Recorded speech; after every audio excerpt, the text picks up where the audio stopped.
Hey guys, Andrew the Collector here from Team Forbidden's YouTube page, and I'm here to bring you Tenpai Dragons. A couple things with this deck. I was not able to be as successful with it as I hoped at my locals yesterday, but I was able to get 4th place out of, I think, 12 to 13 people, so that was kind of exciting. The only downside is, because this is such a high tier deck right now, everyone is citing everything against it. I did run into D barriers. I didn't run into, threatening roars. Someone even had Scrap Iron Scarecrow, believe it or not, which is, that's actually an interesting tech. So yeah, I did have some struggles, but the deck did do as I hoped. But let's just go ahead and just dive right into it, and I'll kind of explain myself as I go along. So first off, we are going to be running the basic Tenpai Dragon package. We got 2 Pydra, got 2 Chandra, 2 Fedra, and 2 Genrokus. For those who don't know, which would be surprising, what Tenpais do, it's a battle phase focused archetype, kind of like Scareclaws, unfortunately like Warrock, and it is able to pretty much do outrageous battle damage numbers. So a lot of their effects activate during the battle phase, so I'm going to see if I can try to explain it as easily as I can for you guys to fully get it.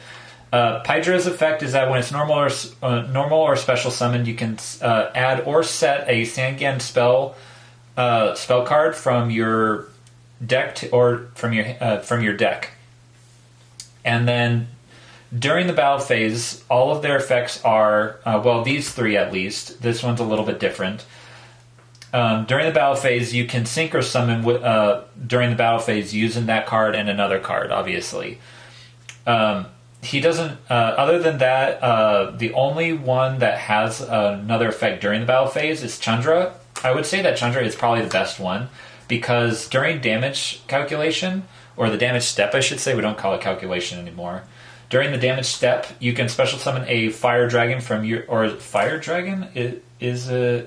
Yeah, 1 level 4 or lower Fire Dragon. I had to, correct myself there. From your deck to your side of the field.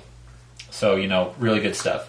When Phydra's effect is normal or special summoned, you can special summon a Tenpai Dragon from your deck or Fire Dragon from your graveyard to your side of the field. And Rengoku's effect is that when it's added from your deck to your hand, you special summon it, and you can choose to increase its level by 1 if you want. And then it has a quick effect to where you can tribute itself and special summon a Tenpai Dragon Fire Dragon from your side Tenpai Dragon from your deck to your side of the field. So really, also still really good during the battle phase. But yeah, this is the ratio that everyone likes to do, and I felt it to be really useful and basically correct. Now the rest of the monster lineup are going to be basically hand traps. Before you get after me, I don't have any of the Melcharmies. I'm not made of money. If you have the Melcharmies, use those instead, but I'm opting to go with 3 Ash Blossom, 3 Effect Veiler, and 2 Giant Rock. I would say take out the Effect Veiler and the Nibs for the Melcharmies, or you can take out the Ash Blossom if you want. It's really up to personal preference on what you prefer. But this is what I have for the more budget standpoint, which is basically what this deck is. It's a budget-friendly deck. And then just 1 Bysteel Magnamut. This is probably the one that might cost you a little bit more, because I believe it's around $6 to $7 a copy at its lowest, which is not counting the Pydra one. This one is probably going to be the most expensive main deck monster, or main deck card I should say, because these things can run between $11 to $20. So as long as you have these, everything else in this deck can be basically dirt cheap. And then I am running 1 White Rose Dragon. It's an interesting tech because I basically use it as extra body. Basically, if you control a dragon or plant tuner, you can special summon it to your side of the field. Which is really good, to have extra bodies on board, to not only swing for more attacks, but to also use as synchro fodder to get out more of your dragon synchros. So yeah, I definitely do like running this one.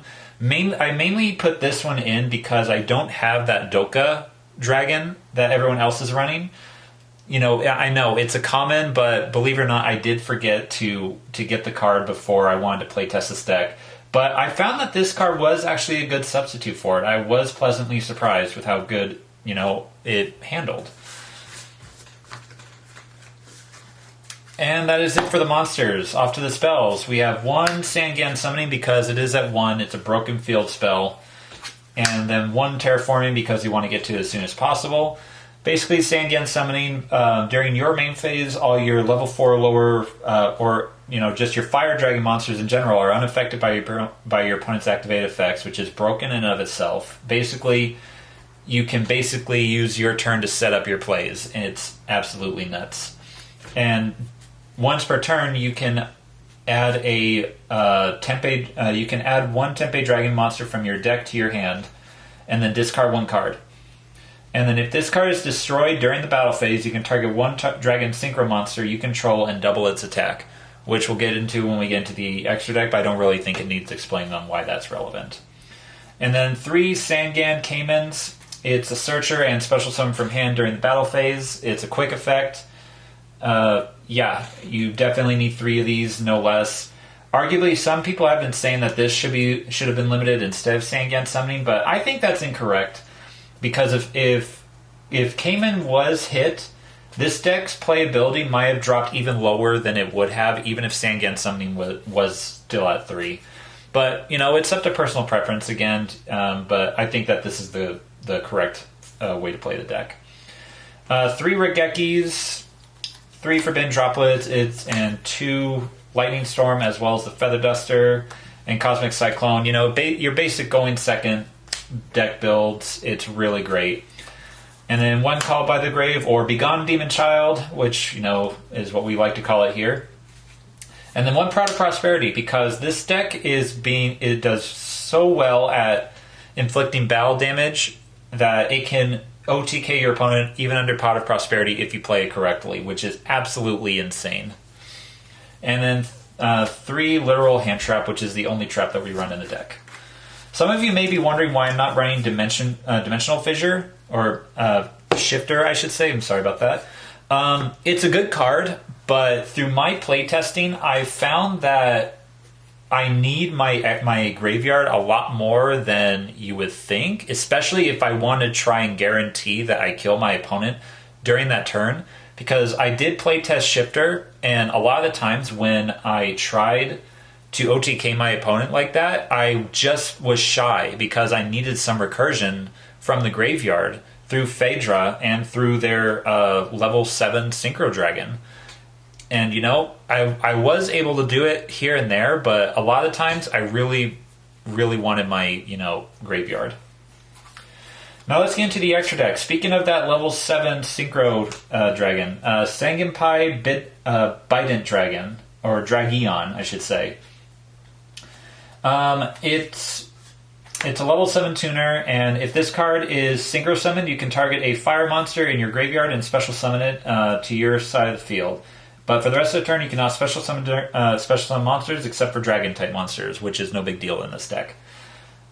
So yeah, this is probably one of the best cards in your extra deck, which helps facilitate your OTK strategies, because let's say you attack with all your regular main deck monsters, use their effect to synchro summon into this guy, use his effect to get one of them out, swing with him, and then swing with the other one for game, then synchro summon again to get out, you know, the next guy, Transcendent Dragion, swing with him, and then his effect, second effect, which is if there are 3 or more attacks that happen on the field, you can special summon him from the graveyard, and he can just swing for another attack. Really good, really good battle phase effects to, you know, destroy your opponent. Dragion's effect is actually really cool. All monsters must attack if able. Your opponent cannot activate cards or effects during the battle phase, which is absolutely insane. I wish that I was able to get this out a lot more easily. before the battle phase just to guarantee that your stuff goes through. But as long as you have, your going second stuff, or your board breakers and all the things like that, you may not have to worry about that too much. And then, if 3 or more attacks have been declared this turn, quick effect, you can special summon this card from the graveyard and destroy one card on the field. I forgot to mention that the Bite Dragon's effect is that when it's special summoned, you can pop a spell or trap on the field. I forgot to mention that, so keep that in mind to help, just eliminate problem floodgates or anything like that. And then 1 Trident Dragion, which technically, if we're going by the Dragion names, is technically part of the archetype, which is nuts. When this card is synchro summoned, you can target up to 2 other cards on the field that you control and destroy them, and this card can make gain 1 attack for each of those during this battle phase. So yeah, if this combined with the destruction effect of the field spell can become a 6,000 attack triple attacker, which is pretty much the way I won almost every one of my games. And I'm so glad that they finally reprinted this, because before, when this deck first came out, this card was pushing $150 plus and was not making this deck a budget-friendly deck whatsoever. It was probably, I think, the most expensive deck at that time because of Trident Dragion. And then moving on to the rest of the extra deck, 2 Black Rose Dragon. Black Rose Dragon is the best card in the game. It blows everything up on the field and reduces one of your opponent's monsters' attack to 0, so you can swing over it for game.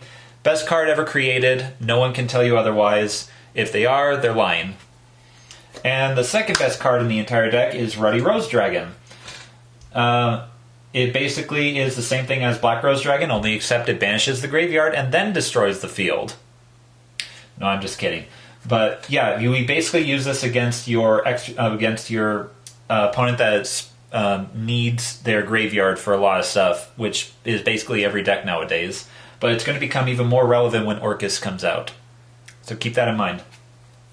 And then for the Yubel matchups, I have Samurai Destroyer, to negate the monster's effects during the battle phase when it battles. This is because your biggest weakness is probably Yubel, obviously, because any damage that you're going to inflict will be redirected back at you. So this is your out to Yubel specifically. Scott, if you're paying attention, keep in mind for this. And speaking of battle phase, Odd Eyes Meteor Burst Dragon, so your opponent can't activate monster effects during the battle phase. And then 1 Cobalt Dragon to just pop a card on the field. If you go against any illusionist monsters, synchro summon this out, use this effect, pop it, and then just continue your plays. And then this card never came up when I play tested at locals yesterday, but Black Winged Assault Dragon, I basically put in here as a theory to if you are either going first or if you are going game 3 and you're going first and it's time. This is really good against how should I say it? It's really good against the time rulings. Just so it can lower your opponent's life points during all of their plays. Plus, when it has 4 more feather counters on it, you contribute it and just nuke their entire board. Like I said, it didn't come up in playtest yesterday, but I still have it in here because I think it has really good potential. And for the links, I'm having 1 Heretic Seal of Heavenly Spheres. I wish I could add a second one, so I put Hida in here instead. But if you have 2 seals, I would recommend putting in 2 seals. And then 1 Nightmare Phoenix and 1 Nightmare Unicorn. I don't have SP Little Knight. I hate that card. I hate that it's like $40 or $20 right now. It did show that it's getting reprinted in the Bonanza set. So when that card comes out, it'll be a lot more budget friendly. But if you have SP Little Knight, put it in instead of Unicorn, and instead of Phoenix, put in Striker Dragon. So that way that you can utilize SP Little Knight's, banish effect on summon. But if you don't have either of those cards, the Nightmare monsters work just as well. And then off into the side deck. I am running Retaliating Sea, even though I'm not using Shifter. This is more specifically for Runix, because other than Yubel, Runix is also probably your one of your worst mashups, and this is basically the a card that says no to that deck, basically. And then also because of Runix and Sky Strikers, one Fantastical Dragon Phantasme, it's a dragon and it's a level 7, which is really good synergy. Ghost Sister and Spooky Dogwood in case you go up against the mirror match. And a second copy of Cosmic Cyclone again for Runic Fountain. And I am running 3 Crossout Designators, which is specifically for Dimensional Barrier, because Dimensional Barrier is basically your worst enemy in this format, by far. I've lost pretty much almost all of my matches yesterday because of Dimensional Barrier, and I did side this in, but I only saw Crossout once, but he was able to negate it, and it was such a bummer. And then, in case they do have you go first, I got the Solemn Judgments. But yeah, that is it for the deck profile. Sorry it took so long. Like I said, I was just waiting to acquire certain cards that just took forever in the mail. But yeah, I got more decks I'm playtesting for what I'm going to be taking to the YCS. So stay tuned for those, and until next time, we will catch you guys later.